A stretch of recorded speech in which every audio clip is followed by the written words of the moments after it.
Tienen entre el gran metacarpiano y los pequeños metacarpianos, o entre el gran metatarsiano y los pequeños metatarsianos.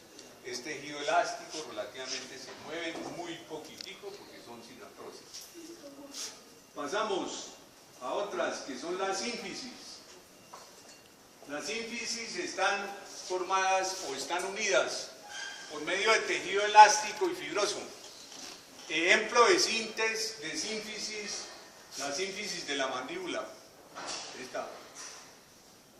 En los perros no se osifica y se puede romper esa sínfisis. La sínfisis de los dos coxales. Y ustedes observan que la sínfisis de los dos coxales se separa en el caso de las hembras cuando van a parir. Entonces, reverenda pelvis, pues tiene que darle paso en el canal del parto al feto, ¿cierto? Hay otra que es la gónfosis,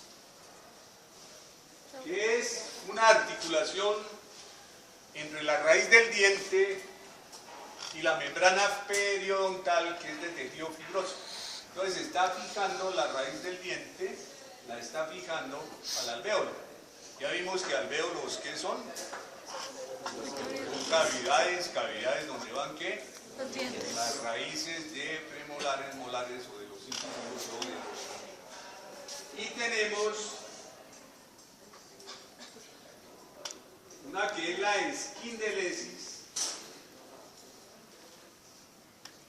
que es la articulación del tabique nasal con el hueso vomer.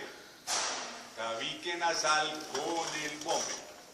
Ustedes ya conocen el vomer porque ya lo vimos y ya vimos el tabique nasal. Entonces esa es una esquindelesis. Y voy a encontrar una articulación que casi no encaja en ninguno de estos, que es la cisarcosis. Cisarcosis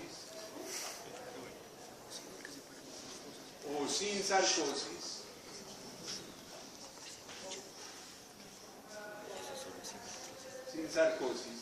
que es una articulación que se da por medio de músculos y elementos óseos.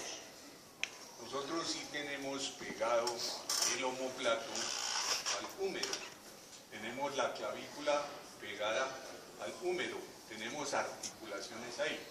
Los animales pegan el miembro torácico al cuerpo mediante unos músculos. Está el trapecio, está el serrato ventral, está el subescapular, está el brachiocefálico, ¿sí? Etcétera, que después los vamos a ver. Entonces esa articulación que se hace a través de músculos y huesos se llama una cisarcosis o sinsarcosis. Entonces está. Pasamos a las anfiartrosis. Y las anfiartrosis pues son articulaciones que se encuentran en la línea media. Se encuentran especialmente uniendo los cuerpos de las vértebras a partir de la tercera vértebra. Y va a tener unos ligamentos. La primera es la atlanto-occipital, que esa es una diartrosis gínglica. Entre el atlas y el axis tengo una diartrosis axoidea, es decir, el axis gira alrededor del atlas. ¿Sí? Entonces está girando ahí. Pasamos a la diartrosis, y para que una articulación tenga movimientos, pues tiene que tener unos elementos anatómicos que ustedes los recuerdan. Aquí los tengo, miren, aquí tengo un número y están las superficies articulares. En este caso, pues está la cabeza, ¿no? Y en este caso están los cóndilos. ¿Cuál debe haber para que sea una diartrosis? Superficies articulares. Esas superficies articulares deben estar revestidas de cartílago hialino. Ahí está brillante. ¿Sí? Entonces debe tener un cartílago articular.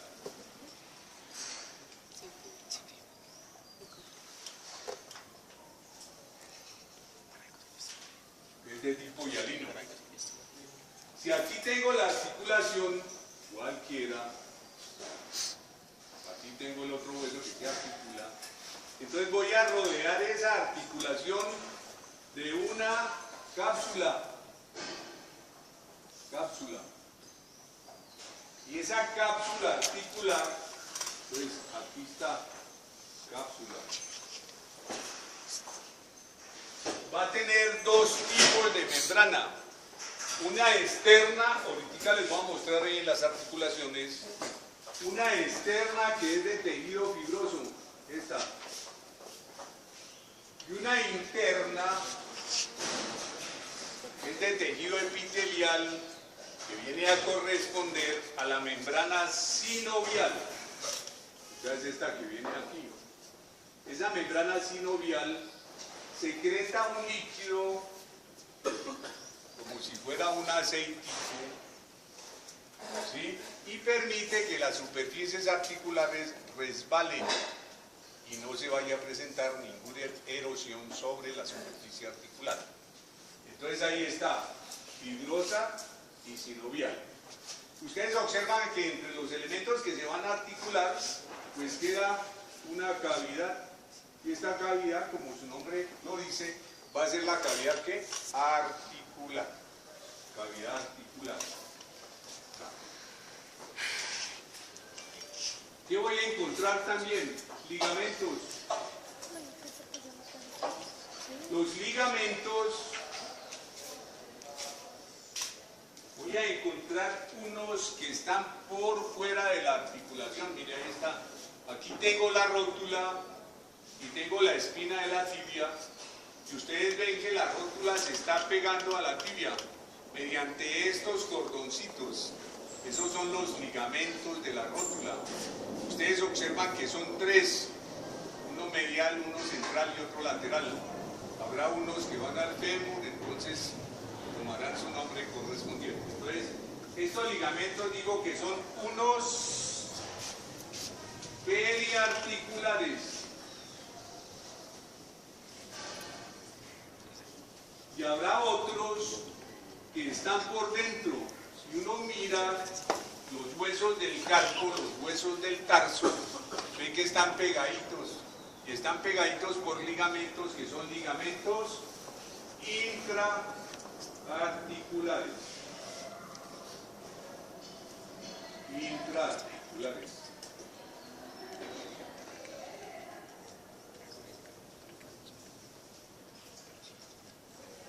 Voy a encontrar otro elemento que son los rodetes marginales. Por ejemplo, la cabeza del fémur es muy grande y queda sobrando de esa cabeza del fémur en el coxal, en el acetábulo. Entonces ese acetábulo tiene un rodete marginal aquí, un cartílago que amplía la capacidad de ese acetábulo para poder recibir ¿qué? La cabeza del fémur. Voy a encontrar vasos, ya sean arterias, ya sean venas. Me doy un cacharrazo jugando fútbol, ¿sí? Me dan un patán en la rodilla o en el tobillo. Inmediatamente, ¿qué se produce? Se inflama. ¿Y de qué color se pone? Se pone morado, dice la niña. Y entonces es una inflamación porque hay rotura de vasos, ya sean arterias, ya sean venas, o ya sean capilares, etc. ¿Me duele o no me duele? Me duele como un berraco. Entonces debe tener ¿qué nervios? Ejemplo, cuando vayamos a hacer la disección del muslo, ustedes van a ver el nervio safeno. Dice el nervio safeno se origina en el femoral, desciende por la cara medial del muslo, se ramifica en la cara medial de la rodilla, sigue bajando y se ramifica en la cara medial del tarso. Si yo estimulo la cara medial de la rodilla, ¿qué siento? Tóquenle a la rodilla por la cara medial a su compañero o su compañera, ¿qué siente? ¿Eso sí o no? Entonces, ¿qué voy a sentir? Un tacto, y un tacto que está relacionado ¿con qué? ¿Con qué? ¿Reflejos? Sexualidad, ¿qué le pasa? Nada, ¿no? ¿No?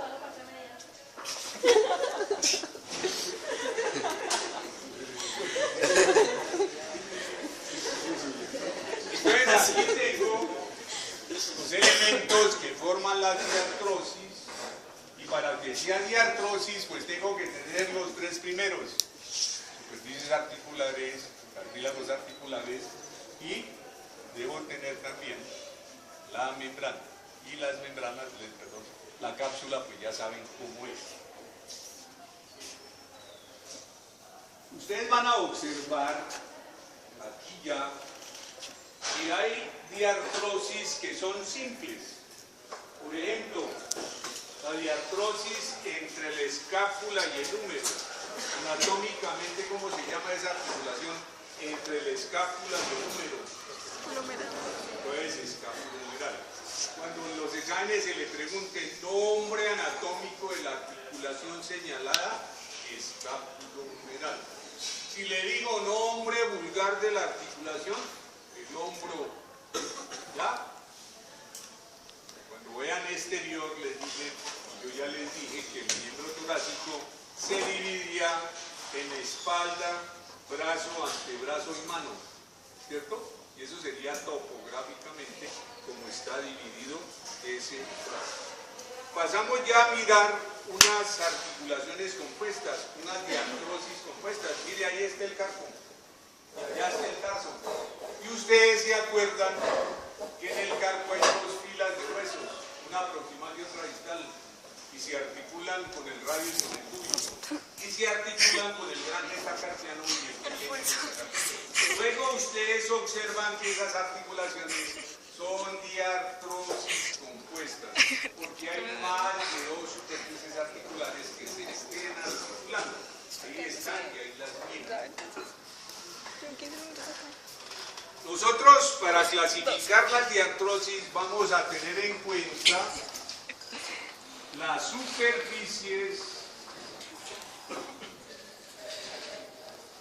y los movimientos.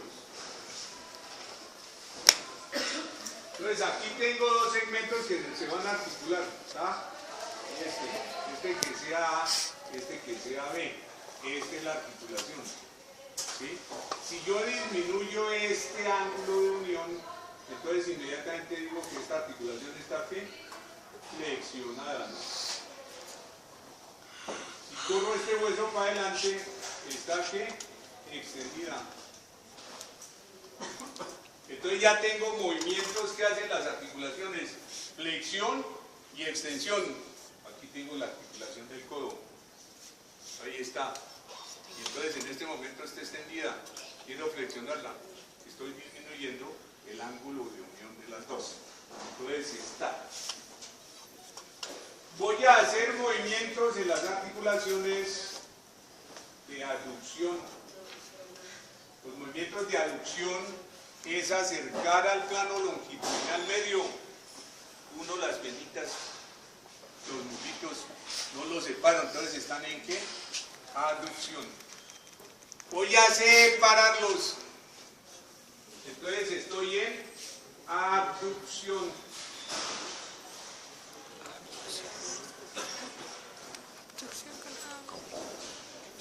Voy a mover allá el atlas, perdón, el axis a lo largo del atlas.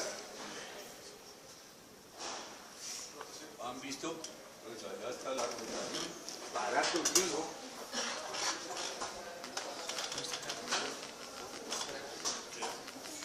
A los bovinos a veces les dan unas enfermedades como es la rabia. Y entonces ustedes observan el bovino tiene un signo patognomónico, es decir, un signo clásico de esa enfermedad. Y entonces observan cómo el bovino hace un círculo con el miembro. Y entonces en este momento estoy diciendo que está haciendo un movimiento de circunducción.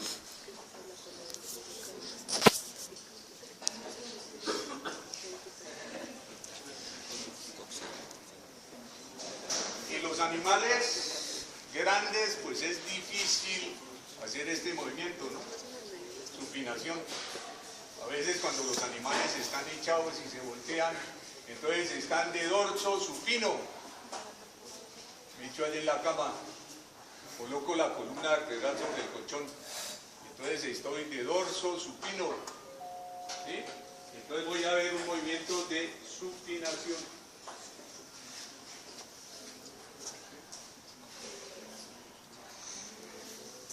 Y hay un movimiento de pronación, es colocar la superficie palmar o plantar del miembro hacia adelante. Ese es un tipo de movimiento que los animales grandes no lo pueden hacer. Se ve muy bien en perros, y en perros pueden hacer esto, ¿sí? En gaticos pueden hacer esto, en animales pequeños los movimientos más rápidos. Entonces aquí tienen ya los tipos de movimientos que van a hacer las articulaciones, ¿sí? Y entonces ahora sí voy a clasificar las diartrosis y voy a decir que si hay una cavidad y hacen flexión y extensión,